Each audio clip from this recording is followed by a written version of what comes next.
Guys, dito tayo sa Ace Hotel sa Pasig. Ito, tingnan natin yung mga breakfast. Bago tayo kumain.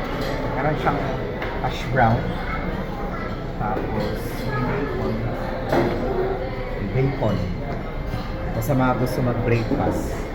Tapos, aglio olio pasta. Tapos kanina may Hawaiian pizza. Naubos na. Ayan. Ayan, sa gusto na. Ito actually masarap tong buttermilk nila. Buttermilk chicken. Tapos chicken sausage. May chicken sausage. Tapos fish and chip. Kaya kumang ko rin ito masarap. Ito yung sarse. Tapos steer noodles. Pancit.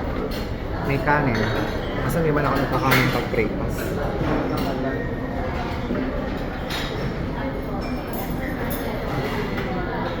Mga salad.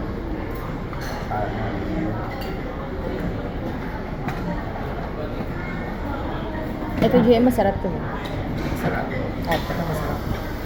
Masarap. Ay, mga salad. Tapos ito part na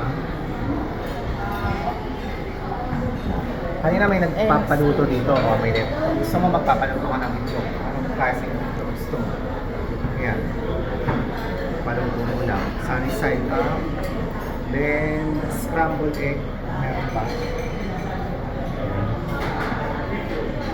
So, yan. May pancake. Yan, butter.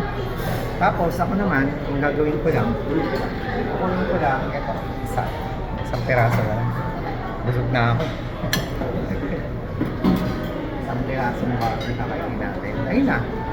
So, that's it kayo. Isang piraso na lang makakainin. Tapos, meron dong yung mga milk, no? Tsaka yogurt. So, yun lang guys. Pag gusto nyo mag-breakfast dito sa Ace Spots. Sa Ace Hotel, Pasig. See you, bye-bye.